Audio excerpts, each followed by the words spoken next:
Êxodo 14, verso de 1 a 15.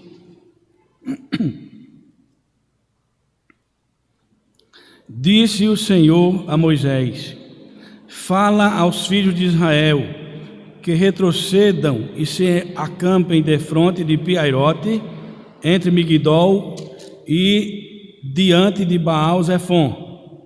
Em frente dele vos acamparei junto ao mar. Então Faraó dirá dos filhos de Israel: estão desorientados na terra, o deserto os encerrou. Endurecerei o coração de Faraó para que os persiga, e serei glorificado em Faraó e em todo o seu exército. E saberão os egípcios que eu sou o Senhor. Eles assim o fizeram. Sendo, pois, anunciado ao rei do Egito que o povo fugia, mudou-se o coração de Faraó e dos seus oficiais contra o povo, e disseram: que é isto que fizemos, permitindo que Israel nos deixasse de servir?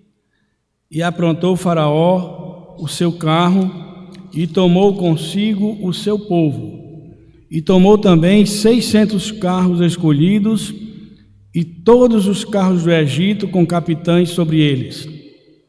Porque o Senhor endureceu o coração de Faraó, rei do Egito, para que perseguisse os filhos de Israel. Porém, os filhos de Israel saíram afoitamente. Perseguiram-nos os egípcios,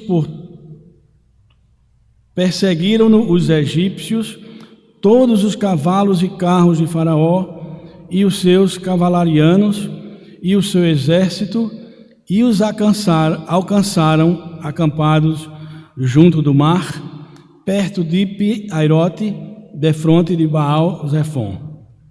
E chegando Faraó, os filhos de Israel levantaram os olhos, e eis que os egípcios vinham atrás deles, e temeram muito. Então os filhos de Israel clamaram ao Senhor. Disseram a Moisés: será por não haver sepulcro no Egito que nos tiraste de lá, para que morramos neste deserto? Por que nos trataste assim, fazendo-nos sair do Egito?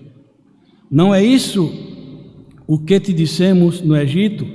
Deixa-nos para que sirvamos os egípcios, pois melhor nos fora servir aos egípcios do que morrermos no deserto. Moisés, porém, respondeu ao povo: não temais, aquietai-vos e vede o livramento do Senhor, que hoje vos fará, porque os egípcios que hoje vedes, nunca mais os tornareis a ver. O Senhor pelejará por vós, e vós vos calareis. O versículo 15: disse o Senhor a Moisés: por que clamas a mim? Dize aos filhos de Israel que marchem. Pastor Armando, ele dizia uma frase muito interessante, uma coisa interessante. Ele dizia que se não pudesse crer em Deus da maneira como ele creu, aceitando a Cristo como seu Salvador pessoal, ele creria pela existência e pela sobrevivência de Israel no mundo. E isso é verdade. A existência da nação de Israel é um milagre de Deus em conservar o seu povo até o presente de forma extraordinária, de forma milagrosa, de forma poderosa. Deus tem conservado a nação de Israel, apesar de todas as provações, de todas as perseguições, apesar do genocídio, do Holocausto, onde mais de 6 milhões de judeus foram mortos nas câmaras de gás da Alemanha nazista. Israel tem sobrevivido desde o início dos tempos. E o texto que nós acabamos de ler, nós vemos Deus agindo na vida do seu povo, preservando o seu povo mantendo firme, aquela promessa que fez a Abraão: em ti serão benditas todas as famílias da terra. Abençoarei os que te abençoarem e amaldiçoarei os que te amaldiçoarem. E em ti serão benditas todas as famílias da terra. E a história prosseguiu. Abraão saiu da sua terra sob a promessa de Deus dele ser feito uma grande nação. Talvez não grande em números estatísticos, mas grande para a finalidade para a qual ela foi criada, para a glória de Deus. Israel hoje é um exemplo para o mundo em tudo, em tecnologia, em medicina, em descobertas de vacinas, em descobertas de tantas coisas boas, proveitosas para a humanidade. Os prêmios Nobel da Paz, a maioria foram dados a cientistas israelenses, o que prova que Deus honrou a sua promessa em fazer de Israel uma grande nação e fazer daquele povo um povo que se destaca dos demais povos da terra. Mas eu gostaria de meditar nesta manhã com os irmãos sobre o título Marchando sob as ordens de Deus. Meus irmãos, membros desta igreja, talvez nós não estejamos muito familiarizados com o contexto em que se encontra essa ordem, dize aos filhos de Israel que marchem. Uma das passagens históricas de maior relevância na vida do povo de Israel efetivamente marca talvez o maior evento histórico daquela nação. O maior evento histórico e de maior relevância, de maior importância na vida do povo de Israel. E foi precisamente daquela ocorrência que surgiu a maior festa nacional dos judeus, com a saída do povo de Israel do Egito, a Páscoa, que celebra a sua emancipação nacional, que assinala a saída do povo de Israel da terra do Egito, onde aquele povo estivera degradado, escravizado, maltratado, morto, agredido, um povo reduzido a uma condição ignominiosa de escravo. E o povo de Israel ele se encontrava nessa condição, na condição de escravos, que viviam sob o chicote, sob o azorrague cruel dos egípcios.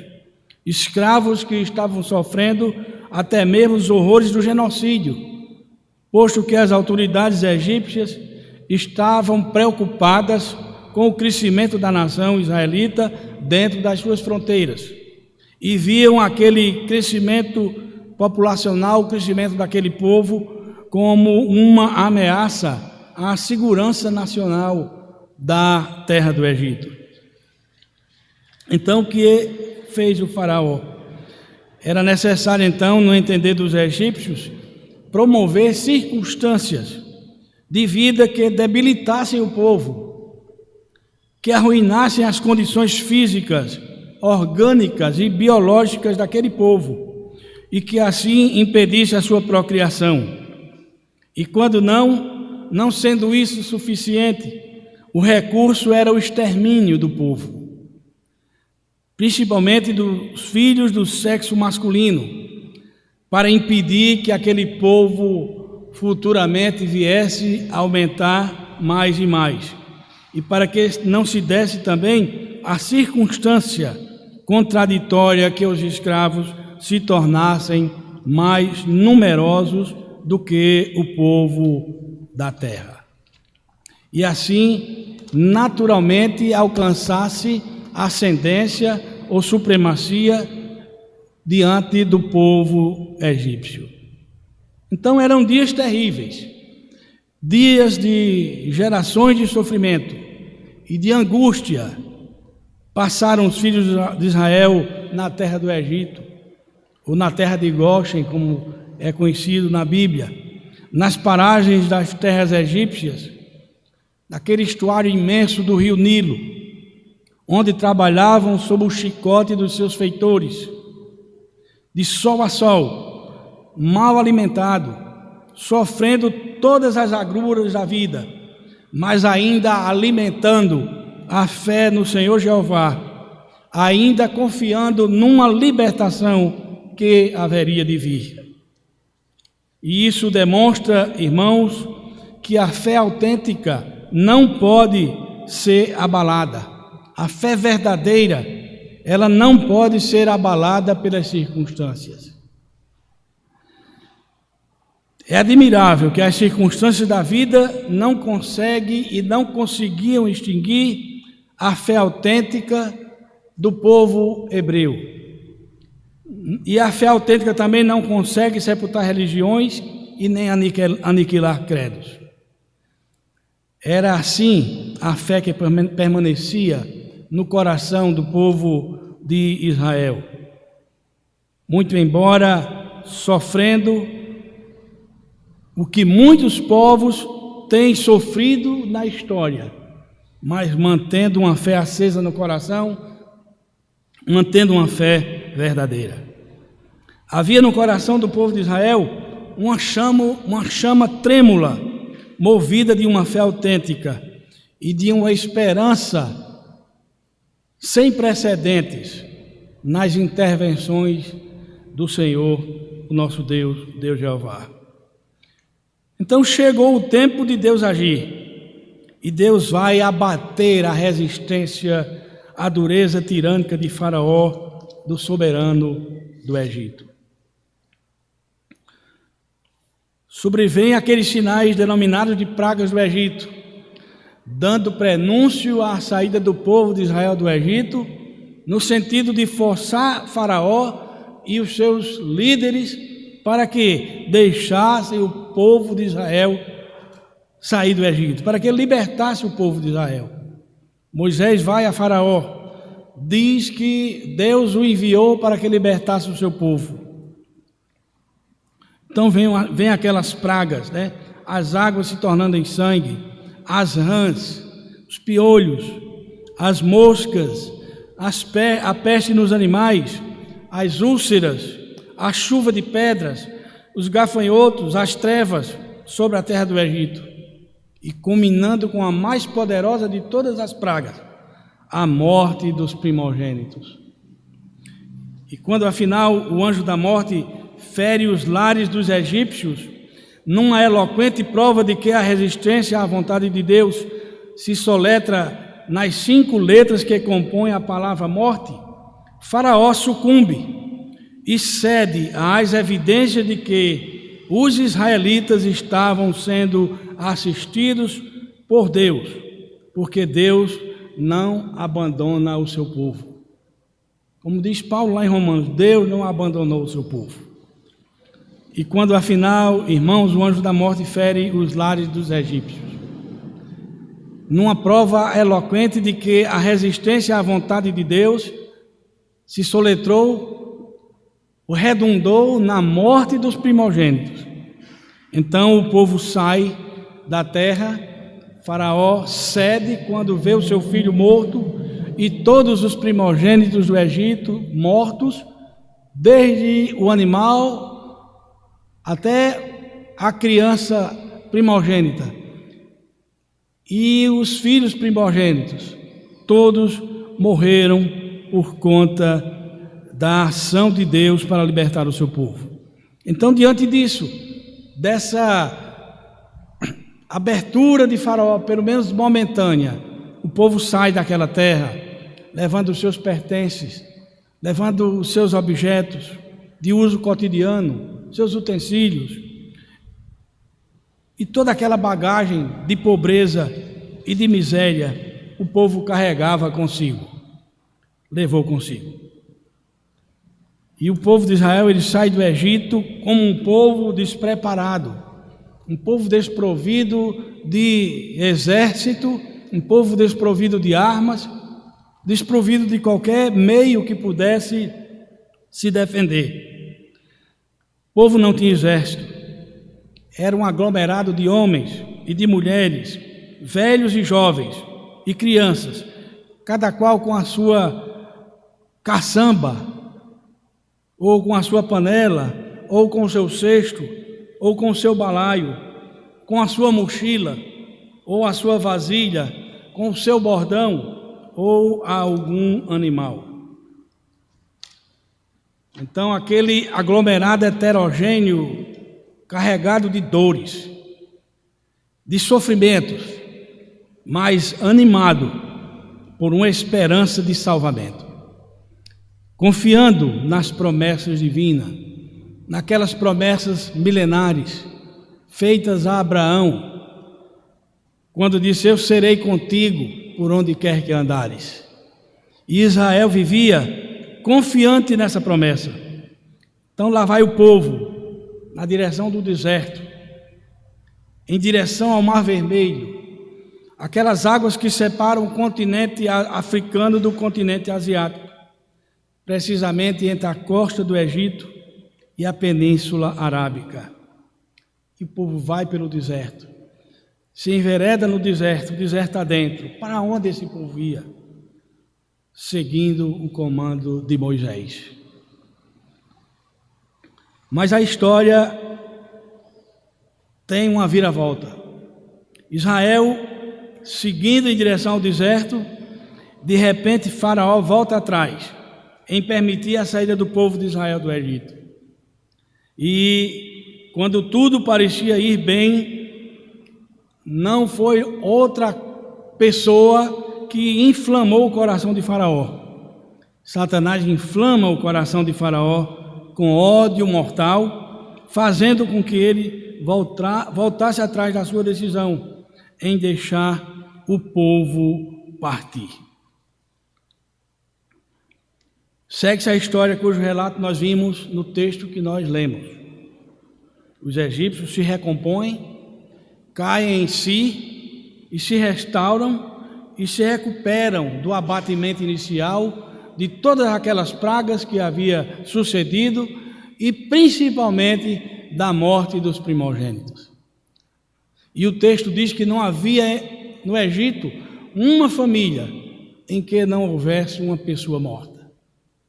Porque toda família tem um primogênito, né? Mas não havia uma família sequer na terra do Egito onde houvesse um morto, onde houvesse uma cerimônia fúnebre sendo realizada. Então Faraó cai em si e manda os seus exércitos na busca e perseguição dos escravos israelitas. E o povo atônito, preocupado, temeroso, se vê diante de uma situação difícil, complicada, vê surgir na sua retaguarda a onda armada do mais poderoso exército do dia e um dos mais poderosos da história, para levar de volta aquele povo desarmado, inofensivo, sem nenhuma chance de defesa. Imaginavam e se imagina que muitos não terão alimentos e serão traspassados pelas lanças e pelas espadas egípcias, pensavam eles. Então eles se revoltam contra, dentro daquele impulso de autopreservação, eles se voltam contra Moisés e dizem: Moisés, por que nos trouxeste para cá? Por que não nos deixaste ficar na terra do Egito, onde há lugar para nós, sepultura, sobeja? Por que nos deixaste ficar? Por que não nos deixaste ficar lá? Ao invés dos nossos ossos branquearem aqui no sol deste deserto. Que é isso que nos tiraste de onde estávamos para morrer aqui na mais violenta e trágica morte, pensavam os israelitas. E Moisés, com a sua serenidade, com a sua confiança em Deus, a ponto de dizer: se tu não fores comigo, não faças entrar, não faças sair com esse povo. Tal era a confiança de Moisés em Deus e o compromisso de Moisés com o povo de Israel, o seu cuidado como líder, como legislador. Moisés, ele confiante em Deus, ele acalma os israelitas.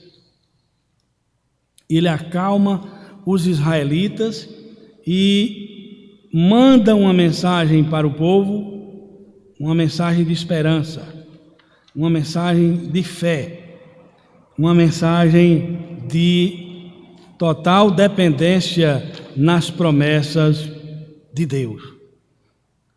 Moisés diz: aquietai-vos e vede o livramento do Senhor, que hoje vos fará, porque os egípcios que hoje vedes, nunca mais os tornareis a ver. O Senhor pelejará por vós, e vós vos calareis.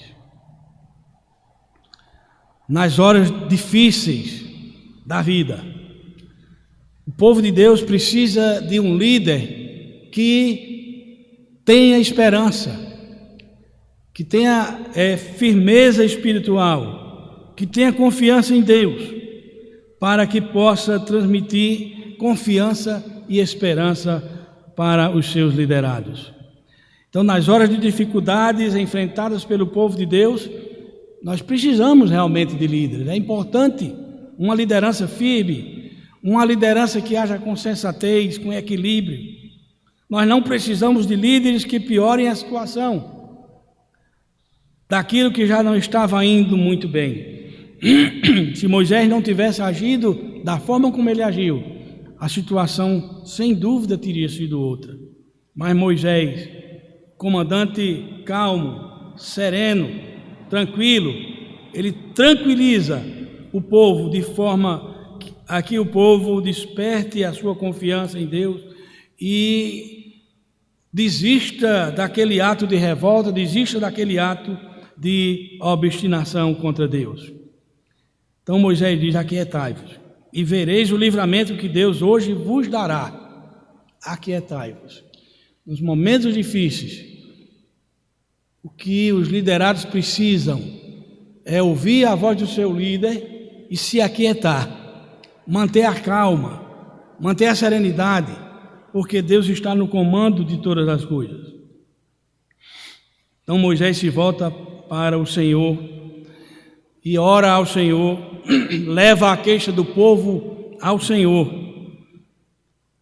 leva a Deus todo o clamor daquele povo, toda a aflição, toda a angústia. E Moisés, ele faz isso em um sacerdócio completo, numa intercessão completa, perfeita. E Moisés, ao fazer isso, ele ouve que o que o Senhor disse a ele: por que clamas a mim? É o versículo 15. Por que clamas a mim? Dize aos filhos de Israel que marchem. Então Moisés se volta para o Senhor, levando-lhe todo o clamor, toda a aflição e angústia daquele povo. E houve quase que uma repreensão de Deus, quando o Senhor diz: por que falas a mim? É como se Deus estivesse dizendo: eu vos tirei da terra do Egito, conduzi vocês por este deserto, guiando o povo dia e noite. Durante o dia, uma coluna, uma nuvem para proteger o povo do sol, e à noite, uma coluna de fogo para que esse povo não se perdesse no deserto. É como se Deus dissesse: eu providenciei o maná, eu providenciei as codornizes, eu providenciei a água da rocha. Então Deus diz a Moisés: por que clamas a mim? Fala, tu já tens as instruções que te dei. Diz aos filhos de Israel que marchem. Por que clamas a mim? Muitas vezes nós insistimos com Deus por alguma coisa que Ele já nos concedeu e nós parece que não enxergamos, não vemos, não chegamos à conclusão que Deus nos tem abençoado em toda a sorte de bênçãos espirituais nas regiões celestes. Irmãos, essa ordem de marchar, principalmente para quem é militar, como o nosso irmão Mário, parecia uma ordem, um comando improvável naquela situação. Então, dificilmente nós vamos encontrar nos anais da história militar um comando de marcha mais inesperado do que aquele. Um exército atrás perseguindo o povo, um povo escravo, o deserto de um lado, o mar do outro, as montanhas do outro lado, e uma ordem diz ao povo de Israel que marchem, mas marchar diz aos filhos de Israel que marchem. Marchar para onde? Atrás o exército furioso, na frente o mar, de um lado o deserto, do outro lado as montanhas. Para onde aquele povo iria marchar? Parecia uma ordem improvável, e seria, do ponto de vista militar, um comando de marcha inesperado. Então, irmãos, dificilmente nós encontraremos nos anais da história militar um comando de marcha mais inesperado, mais inadequado do que aquele que soou da boca do Senhor e posteriormente dos lábios de Moisés. Dize aos filhos de Israel que marchem. Então, aquela ordem de Deus parecia um contrassenso. Como é que o povo vai marchar? Como é que esse povo vai marchar? Diante dessas circunstâncias, cercado de todos os lados por acidentes geográficos intransponíveis e um exército atrás com mais de 600 cavaleiros.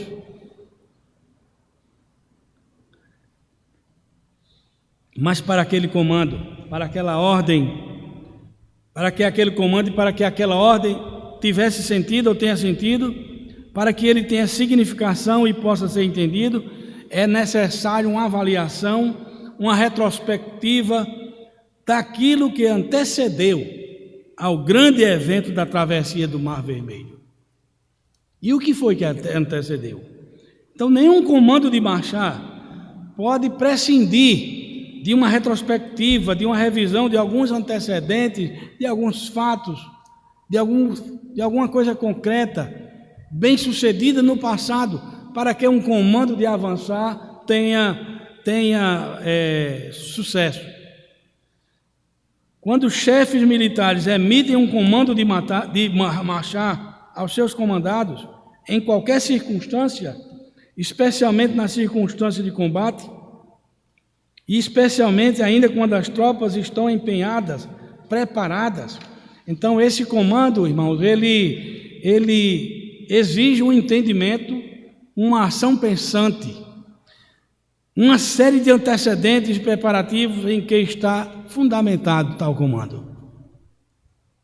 Aquele que estava por trás de tudo, que estava no comando de todas as coisas, já estava com seus planos traçados, já estava com tudo traçado na sua mente soberana, na sua mente infinita, na sua onisciência, tudo estava traçado para o povo de Israel. Então, havia uma ação pensante por trás daquilo, e essa ação pensante era a providência divina em ação para conduzir o seu povo no deserto. Então, nada menos improvisado, nada menos fora de tempo ou extemporâneo e fora de sentido do que uma ordem daquele tipo. Então, para que isso acontecesse, havia um processo de preparação, toda uma instrução, todo um complexo logístico de transporte de munições de alimento, de distribuição de tropas, uma infinidade de pormenores para que aquela ordem de marchar fosse executada. Essa ordem de Deus não foi uma ordem aleatória, não foi uma ordem dada sem um comando, sem um plano específico. Deus já havia planejado tudo. Então, uma infinidade de pormenores, sob a responsabilidade de técnicos profissionais altamente especializados. Tudo está na base, está no início de um comando dessa natureza. Como nosso Deus é grandioso na sua onisciência, né? Como Ele é todo poderoso, como Ele é sabedor de todas as coisas, em providenciar todo esse arcabouço, todo esse plano, toda essa estratégia para que o seu povo escapasse, não somente escapasse do exército de Faraó, mas para que o seu nome fosse glorificado. Por isso Deus não concede a sua glória a mais ninguém. A minha glória eu não a darei a outro. É bem verdade que tropas altamente especializadas já estão muitas vezes condicionadas, como o irmão Mário disse, condicionadas a tal comando, ao comando de marchar, de maneira que podem aparentemente improvisar. Uma ordem de comando de marchar numa situação adversa pode até ser improvisada, né? A ação pode até ser improvisada, para que tropas altamente especializadas, que estão muitas vezes condicionadas a tal comando, elas podem até improvisar, o que não fazem se não se enquadrarem rápida e efetivamente e eficientemente em situações anteriormente previstas. Para que uma tropa execute um comando, ela tem que se basear em fatos anteriores, em experiências passadas, em uma logística que já foi posta em prática por ela, para que ela possa dar cumprimento a uma ordem de comando. Mas o comando de Deus diz aos filhos de Israel que marchem, não era um comando absurdo, não era um comando inconsequente, era um comando dado pelo Senhor, o Deus dos exércitos de toda a terra. Era um comando dado pelo Senhor dos exércitos, que está conosco, o Deus de Jacó, o nosso refúgio e socorro bem presente na tribulação.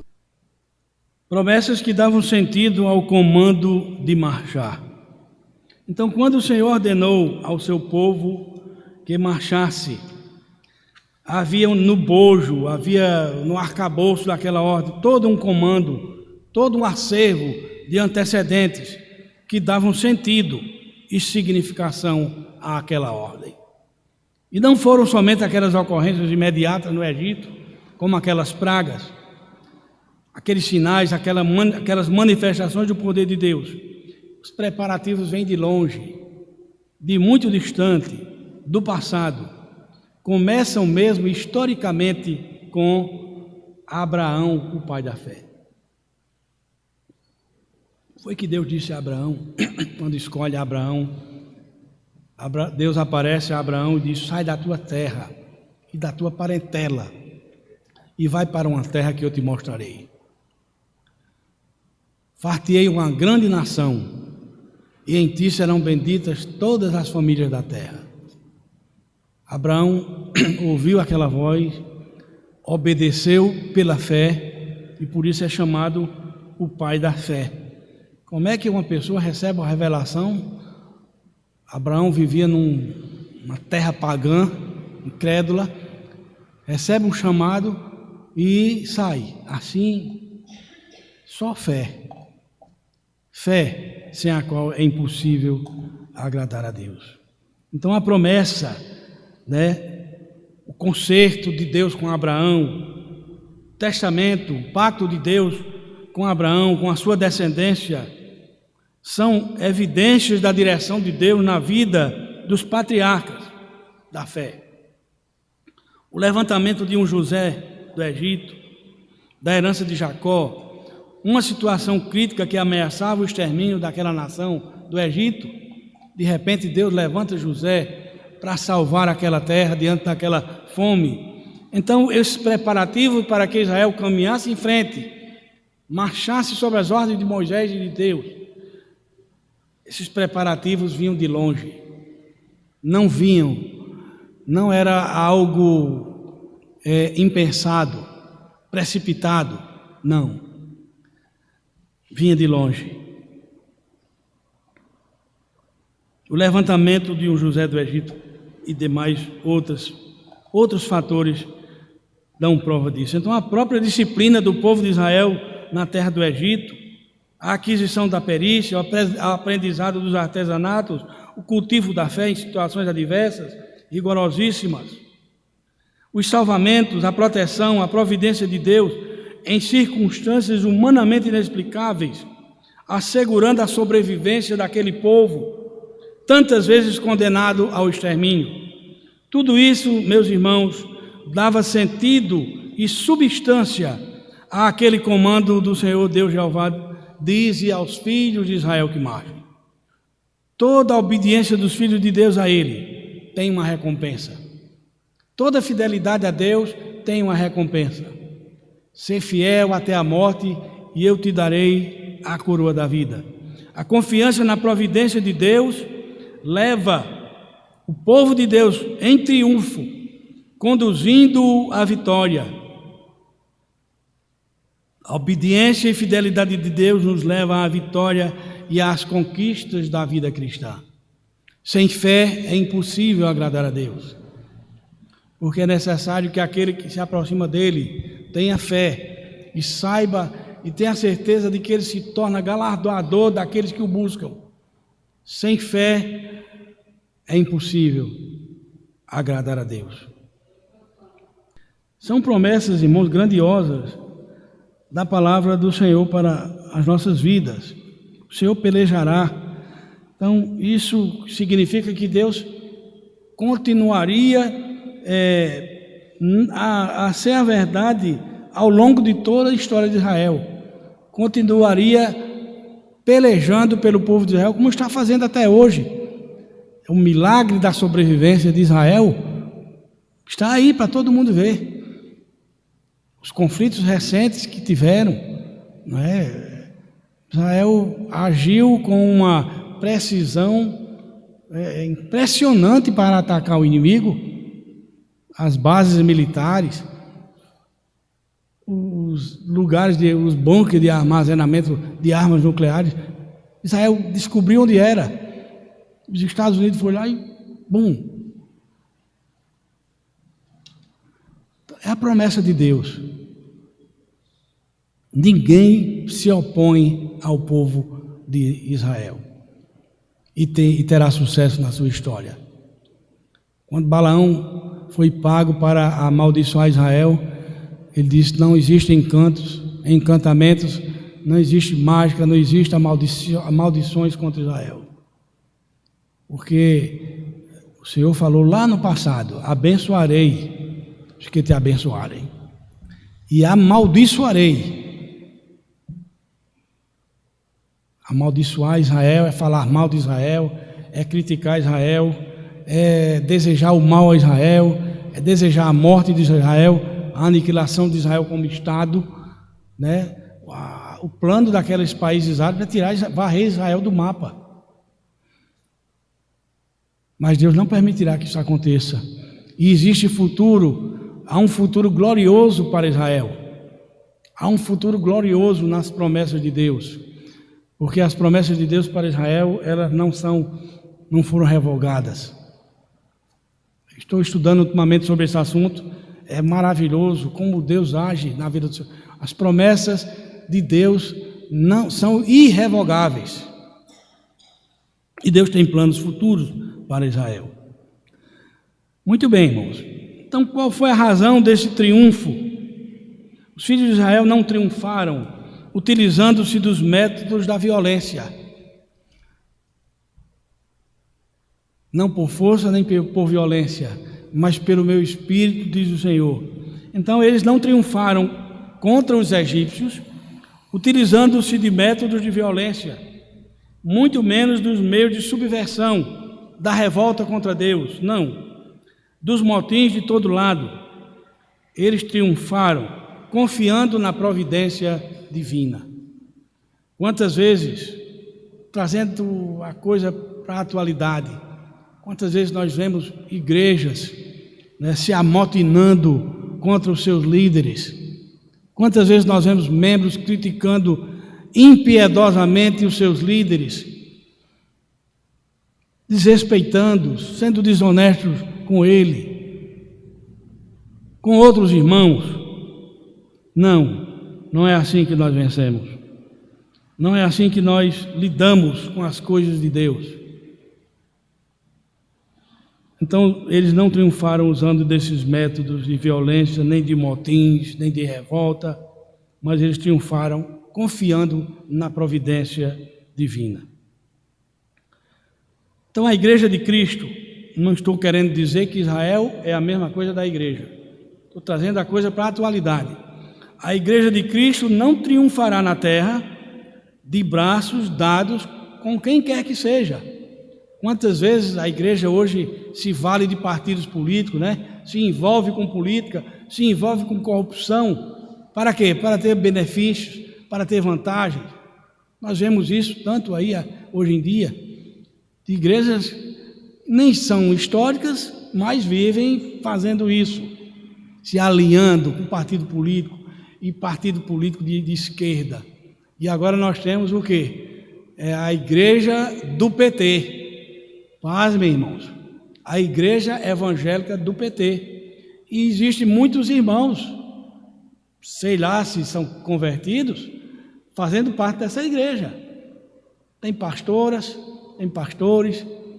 A igreja do PT, evangélica do PT, é a ala chamada de evangélica do PT, né, que segue, que se orienta por uma ideologia canhota. Então a igreja não triunfará na terra de braços dados com partidos políticos nem com ideologias. A Igreja de Cristo não triunfará na base dos mais aperfeiçoados esquemas e organogramas de administração e funcionamento. A Igreja de Cristo não triunfará senão na dependência do Espírito Santo, operando pela providência divina. Não existe outro meio da igreja progredir desse mundo. Então, que lições nós podemos tirar desse texto, desses relatos bíblicos? Talvez, irmãos, o povo de Israel foi necessário que eles chegassem a provar desse amargor, que eles chegassem a estaca zero, né, até mesmo da aniquilação moral, nacional e étnica, para que eles aprendessem o caminho do Senhor. E como Davi dizer, foi-me bom ter sido afligido, para que aprendesse os teus estatutos. Como povo de Deus, Israel precisava compreender que não era por armas, não era por violência, mas pelo poder do céu, na operação da providência divina. E Deus sempre quis isso. Foi sempre a vontade de Deus, que o seu povo confiasse plenamente dele, repousasse totalmente no seu poder e na sua graça. Aliás, é essa a vontade de Deus, que nós vivamos na dependência do seu Espírito. Então, como o povo precisava aprender isso? Em dias longos e difíceis, nós tendemos por muitas vezes a depender, eu não digo exclusiva, mas excessivamente, nos recursos dos poderes da terra. Às vezes não conseguimos alguma coisa, ao cumprimento de uma promessa bíblica na nossa vida, então vamos nos valer de outros subterfúgios, de meios escusos, para conseguir aquilo, alguma coisa que nós queremos. E esses evangélicos, entre aspas, que defendem essa teoria da prosperidade, eles se enveredam por muitos caminhos tortuosos na busca de prosperidade, na busca de riqueza. Eu já vi gente conhecido meu, de infância, de adolescência, se envolver até com polícia, sair ser manchete de jornal. Eu digo porque eu conheço a pessoa, foi vizinho meu, quase de fundos com fundos, não vou dizer aonde, mas eu vi a manchete do jornal. Quando eu olhei, estava lá a foto do cidadão, que era de uma dessas igrejas de prosperidade, nas páginas policiais, emitindo cheque sem fundo.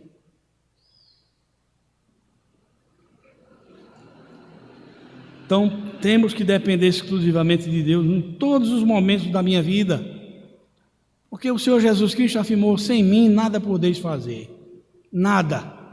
Nós não podemos fazer nada, mas é nada mesmo, se não formos na dependência e no poder do Espírito Santo. Então, que Deus nos conceda sabedoria, para que não sejamos esmagados, por esses ensinos aí afora, por essas promessas mentirosas, por essas profecias falsas, que não sejamos sucumbidos por essas coisas. Então, Deus nos conceda sabedoria para isso, que Deus nos dê sabedoria para, de novo, aprender o que significa marchar sob a ordem divina. Que Ele nos dê sabedoria para isso. E significa marchar sob a ordem divina, significa confiança e fé na providência do Senhor, nosso Deus. Nós precisamos disso. Como precisamos disso em nossos dias? Como precisamos disso, irmãos, em nossos dias? Versículo 13, Moisés diz: não, porém Moisés respondeu ao povo: não temais, aquietai-vos e vede o livramento do Senhor, que hoje o livramento não foi no outro dia, o livramento não foi uma semana depois. Vede o livramento do Senhor, que hoje vos fará, porque os egípcios que hoje vedes, nunca mais os tornareis a ver. O Senhor pelejará por vós, e vós vos calareis. Silêncio. E um ditado que boca fechada não entra mosquito, Silêncio. Esteja todo homem, esteja calado diante de Deus, porque nós não podemos dizer nada. Então a exortação de Moisés dirigiu a atenção para o Senhor. O povo foi a Moisés, mas Moisés, ele dirigiu a atenção do povo não para ele, mas para o Senhor. É assim que deve fazer o líder cristão. É assim que deve fazer o pastor, o sacerdote. Não desviar a atenção do povo para ele, mas desviar a atenção do povo para Deus. Foi isso que Moisés fez. Dirigiu a atenção do povo para o Senhor, cujo poder eles haviam visto drasticamente em ação e cuja libertação estavam prestes a testemunhar e experimentar pessoalmente. Então, tudo o que precisavam fazer era ficar ali e observar o seu Deus agindo e lutando por eles. Eufemisticamente, Moisés informou seu povo da morte certa dos soldados egípcios: nunca mais os tornareis a ver. O fato de terem expressado e sentido temor não significa que contassem com menos de 600 mil homens de guerra, como alguns têm objetado. Os israelitas, mal treinados, inadequadamente equipados, militarmente despreparados e inexperientes, não representavam um inimigo à altura das experientes tropas de Faraó e suas forças altamente treinadas e mobilizadas para a guerra, com carros modernos, com equipamentos modernos, que poderia facilmente sucumbir os israelitas, matar muitos e trazer muitos ainda de volta para o cativeiro. Mas Deus libertou aquele povo. 400 anos no cativeiro egípcio. O Senhor não retarda a sua promessa, como diz Pedro, ainda que alguns a tenham por tardia. Talvez o povo de Israel estivesse desanimado, talvez estivesse desiludido, talvez nem esperasse mais. O povo estava tão condicionado à escravidão que chegou a dizer a Moisés aquilo. por que nos tiraste da terra do Egito para morrermos nesse deserto e os nossos ossos ficarem embranquiçados? Era melhor que tivéssemos morrido lá, que lá nós teríamos sepulturas. Veja a mentalidade do povo como estava acostumada, viciada pela escravidão, tomada pela escravidão. A promessa de libertação dada pelo Senhor sobrepujou todo o desespero e senso de falta de esperança daquele povo. O Senhor pelejará por vós. Esse é o Deus que continua pelejando por nós, continua lutando pela sua igreja militante, que somos nós. Nós somos peregrinos e forasteiros em terra estranha, não somos escravos mais do pecado. O Senhor nos libertou com mão forte. Paulo diz que Ele nos arrebatou das trevas, do império das trevas. Nos arrebatou. Esse arrebatar significa arrancar, tirar com mão forte. Ele nos libertou do império das trevas e nos transportou para o reino do Filho do seu amor. Nos tirou com mão forte, derrotou Satanás na cruz do Calvário e nos libertou. E nós estamos aqui hoje livres do pecado, do medo. Não temos mais medo da morte, porque Cristo destruiu a morte. Ele ressuscitou, destruiu a morte lá na cruz do Calvário, para nos dar a esperança dessa vida eterna com Deus. Que o Senhor nos abençoe, que nós possamos crer nessas promessas e observar esses fatos do passado, para que eles tenham repercussão na nossa vida, demonstrando confiança no poder e na soberania de Deus. Que Ele nos abençoe, irmãos.